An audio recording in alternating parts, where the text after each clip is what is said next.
मंडळी, तुमचं पुन्हा एकदा मालवणी बोको या यूट्यूब चॅनलवर स्वागत असा। आज आपण एका करणी विद्येची भयंकर घटना बघणार आहोत। यो अनुभव गाणगापूरच्या मंदिरात इलो होतो। एखाद्यान कोणावर करणी केली तर त्याचं काय होऊ शकता या तुमका या गोष्टी समजतच।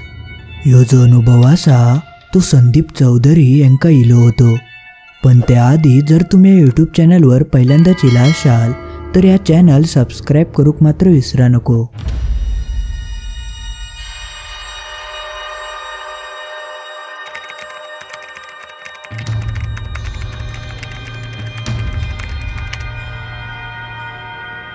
आज मी तुमका जी गोष्ट सांगणार असय ती मी स्वतः अनुभवलेली असा आणि यो अनुभव इतको भयंकर होतो की तो मी मरेपर्यंत विसरू शकत नाही। तुमच्यापैकी बऱ्याच जणांनी गाणगापूरविषयी ऐकलेला असात आणि खूप सारे व्हिडिओ बघितलेले असाल। या जो मंदिर असा ता खूप जागृत असा आणि या मंदिरातलो देवसुद्धा भल्या भल्या भूतांका सरळ करता। त्यामुळे लांब लांबसून लोक या मंदिरात येतात आणि ह्याच्यात अशी लोक असतात ज्यांका बाहेरची लागण लागलेली असता किंवा एखाद्या भूतान झपाटलेला असता। अशी लोक या मंदिरात येतात आणि त्या माणसार जी काय भूतबाधा लागलेली असता तेका थंयचो देव चांगलो सरळ करता आणि तेका त्या भूतबाधेसून मुक्त करता। मी रोज आरतीक आणि दर्शनासाठी त्या मंदिरात जायत असतय। एक दिवशी मी असंच आरतीक गेलो होतय आणि तेव्हाच माका यो भयंकर अनुभव इलो होतो। मी याआधी सुद्धा असले बरेचसे अनुभव बघितलेले असय, पण त्या दिवशी काहीतरी वेगळाच होता। एक स्नेहा नावाची मुलगी आपले वडील आणि भावांसोबत थंय इली होती। स्नेहाचो अवतार खूपच भयानक होतो। विखुरलेले केस, डोळे चांगले सुजले होते आणि चांगलेच लाल भडक झाले होते। जशी तिका मंदिरात घेऊन इले तशी ती मोठमोठ्या नारडाक लागली। तसे सगळेजण तिच्याकडे बघूक लागले। त्या मंदिरातल्या लोकांका ता सगळा काय नवीन नाही होता, पण जेव्हा ती मंदिरात दाखल झाली तेव्हा तिने संपूर्ण मंदिर डोक्यावर घेतलेला होता। तिच्या अंगात जा काय होता ता खूप भयंकर होता। मी तिचा तो अवतार बघून चांगलंच घाबरलो होतंय। ती अक्षरशः मंदिराच्या खांबावर कशी चढत होती, रशीवर उलटी सुलटी लटकत होती। तिका सगळेजण पकडूचो खूप प्रयत्न करत होते, पण ती काय ऐकत नाही होती। तिच्या अंगात खायच्या तरी जबरदस्त ताकदीच्या आत्म्याचो वावर होतो, पण त्या आत्म्याचो देवासमोर काय टिकाव लागलो नाही। थंयचो देव एवढो कडक असा की त्याच्यासमोर कोणाचाच चलत नाही। त्या मंदिरातल्या पुजाऱ्यांनी स्नेहाच्या अंगात जो कोण होतो तेका बाहेर काढल्याने आणि स्नेहा सुखरूप थैना वाचली होती आणि या सगळा माझ्या डोळ्यासमोर घडला। त्या भूत काढणाऱ्या पुजाऱ्यांनी स्नेहाकडसून सगळा वदवून घेतल्याने ता भूत नेमका काय होता, कोणी पाठवला होता या संदर्भातच आज मी तुमका ही गोष्ट सांगणार असय। त्या दिवशी ती स्नेहाची हालत बघून माझ्या अंगावर काटो चिलो होतो। तिका नेमका काय झाला होता ह्याची माहिती मिळवण्यासाठी मी आजूबाजूच्या लोकांका विचारूचो प्रयत्न केलंय, पण त्यावेळी नेमका ता काय असा ह्या सांगूच्या मनस्थितीत नाही होता।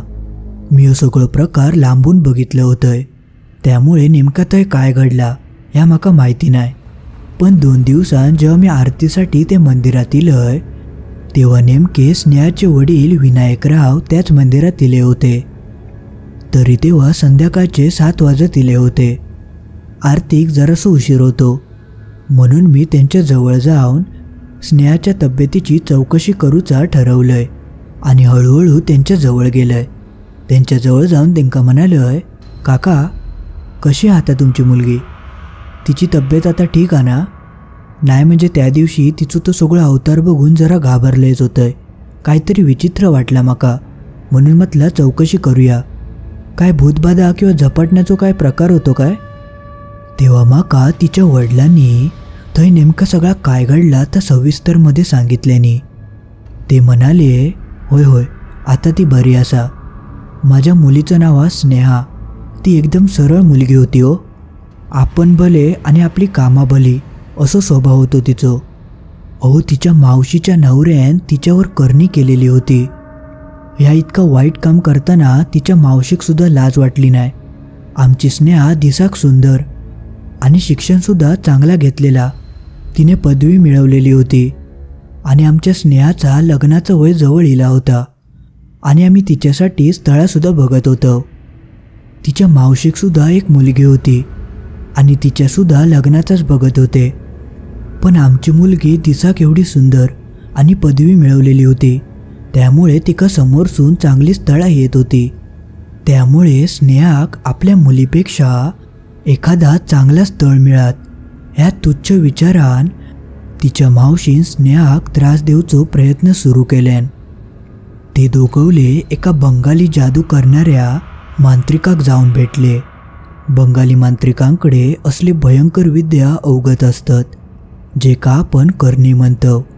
हे जे मांत्रिक असतात ते पैशान ही करणी विकत देतात आणि ज्या माणसाक आपल्याक त्रास देऊचो असा त्याच्या मागावर ही करणी सोडून देतात.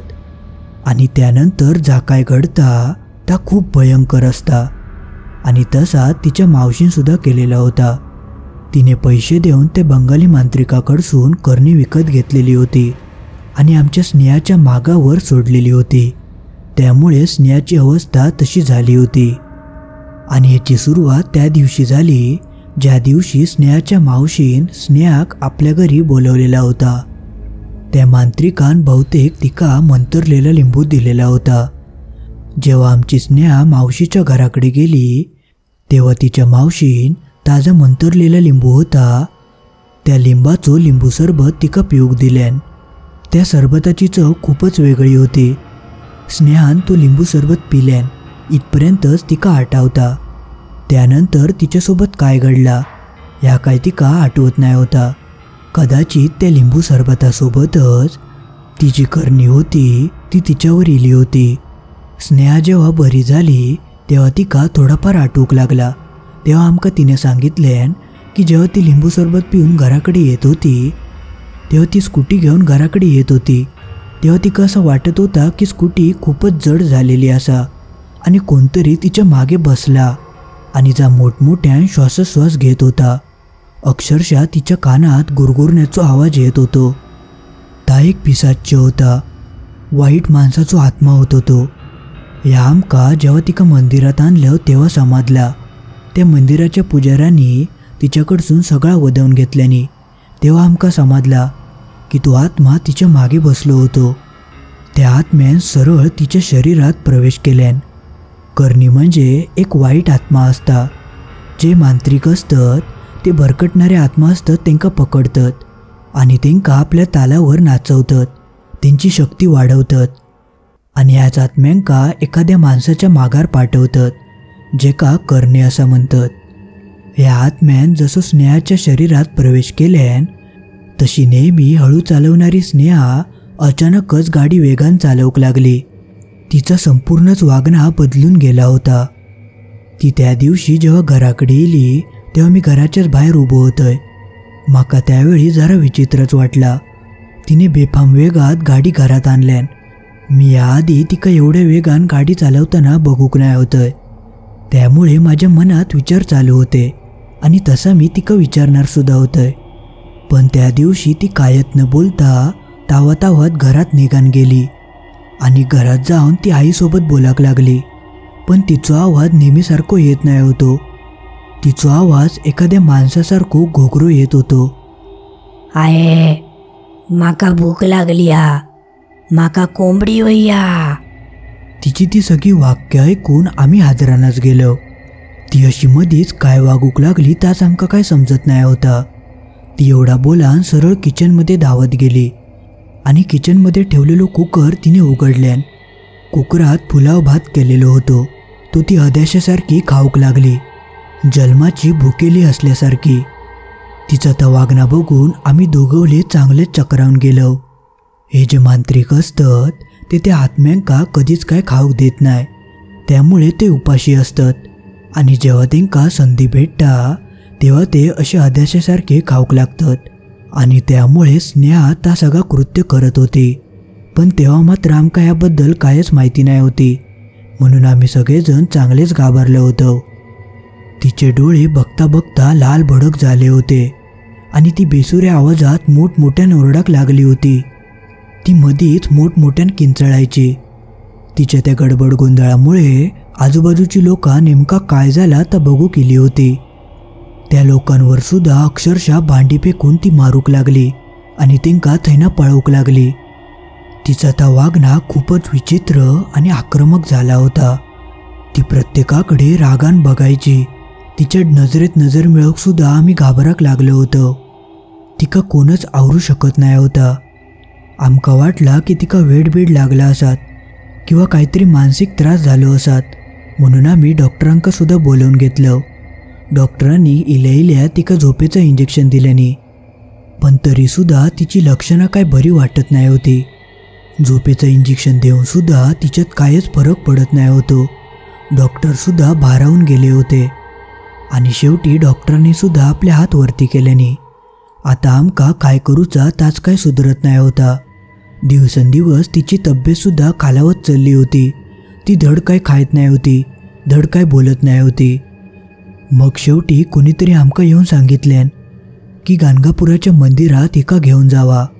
ह्यो नक्कीच एखाद्या भूतबाधेचो प्रकार दिसता. आणि आमका सुद्धा ह्या पटला होता की ह्यो काहीतरी भूतबाधेचोच प्रकार असा.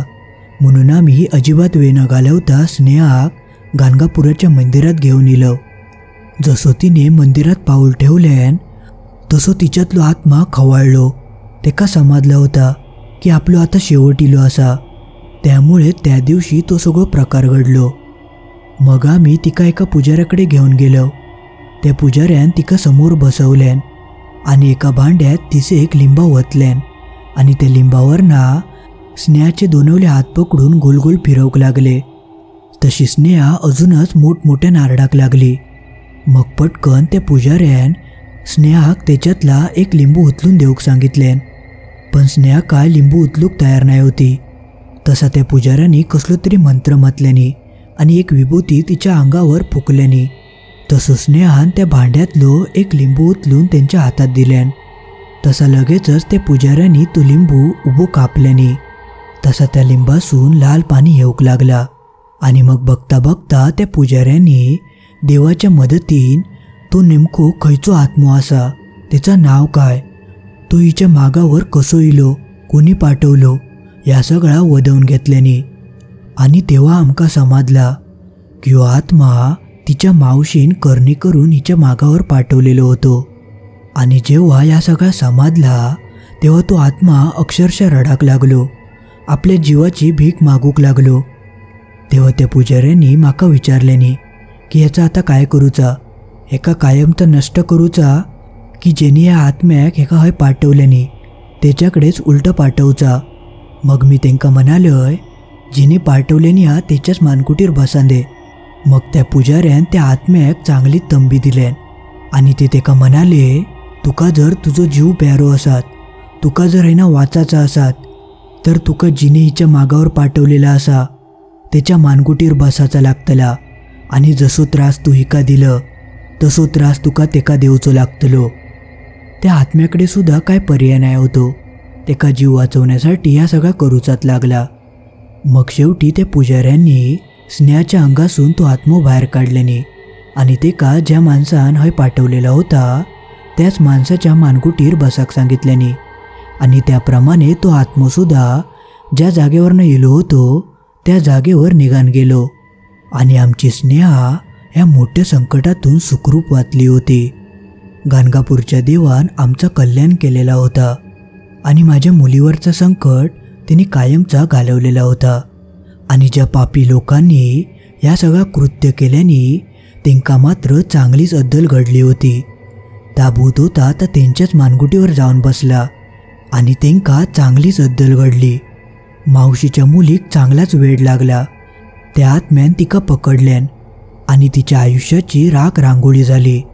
आपल्या आईवडिलांच्या एका चुकीमुळे त्यांच्या मुलीक ती शिक्षा भोगूची लागली. तिचं लग्न तर झालं नाहीच, पण तिचं आयुष्यसुद्धा संपूर्ण फुकट गेला. जी लोका वाईट कृत्य करतात तेंका कधी ना कधी शिक्षाही भोगूचीच लागता. आणि ही शिक्षा तेंका भोगल्याशिवाय मरण गावत नाही. जरी आपल्या हातात काय नसला तरी अजूनही देव असा जो न्याय करता. म्हणूनच ह्या घटनेनंतर मी गाणगापूरच्या मंदिरात न चुकता आरतीक येतय. त्या काकांनी सांगितलेली ती गोष्ट ऐकान माझ्या अंगावर काटोच इलो. आणि तेव्हा म्हाका एक गोष्ट समजली होती की करणी वगैरे जी लोकां करतात तेंका काही काळापुरतो आनंद भेटता, पण एक ना एक दिवस ती जी करणी असता ती त्यांच्यावरच उलटल्याशिवाय रवत नाही. आणि जेव्हा ती करणी त्यांच्यावर उलटता तेव्हा त्यांची राख रांगोळी होऊन जाता. त्यामुळे असल्या मार्गावर जाणं खूप भयंकर ह्या तुमका या गोष्टीवर ना समजला असातच. त्यामुळे आपण चांगल्या मार्गाने चाललेला कधी पण चांगला. जो माणूस चांगले कृत्य करता त्याच्या पाठीशी देव असता आणि जो वाईट कृत्य करता तेंका देव बरोबर शिक्षा करता. मात्र तेका सुद्धा वेळ येऊची लागता. त्या वेळेची आपण वाट बघायची आणि आपण मात्र चांगल्या मार्गाने पुढे चलत राहायचा.